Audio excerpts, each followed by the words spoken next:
Մեթյու Հենրի, ամենօրյա ընթերցանություն, օր հունվարի 20։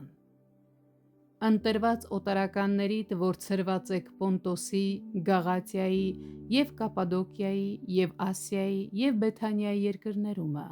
Հոր Աստծո կանխագիտության պես հոգու սրբությունովը, հնազանդության և Հիսուս Քրիստոսի արյունին սրսկելու համար։ Առաջին Պետրոս 1:1-2 խոսքեր։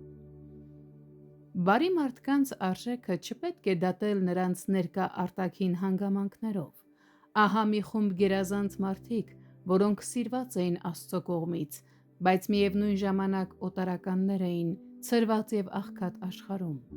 Աստծո աչքը նրանց վրա էր իրենց օտարության մեջ, և առաքյալը նրանց գրեց քնքուշ հոգատարությամբ նրանց առաջնորդություն և մխիթարություն տալու համար։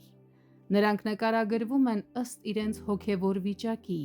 ընտրված, Հոր Աստծո կանխագիտության պես։ Այս խեղճ օտարականները, որոնք ճնշված և արհամարհված էին աշխարհում,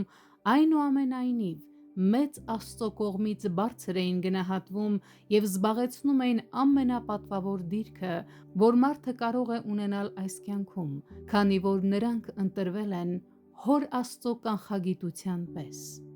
Ընտրությունը կամ պաշտոնի համար է, ինչպես որ Սավուղն էր այն մարդը, որին Տերը ընտրեց թագավոր լինելու, և ինչպես մեր Տերն ասաց իր առաքյալներին, չէ՞ որ ես ձեզ 12-ին ընտրեցի։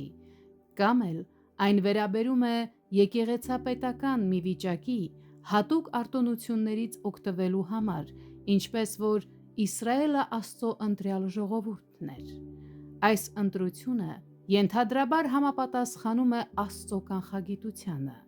Կանխագիտությունը կարելի է հասկանալ որպես պարզապես նախազգացում, խորագիտություն կամ իմացություն, որ ինչ-որ բան կպատահի նախքան դրա տեղի ունենալը։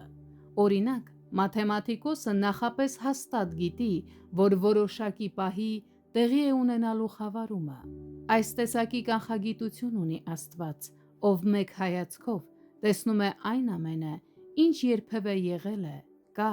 և կլինի։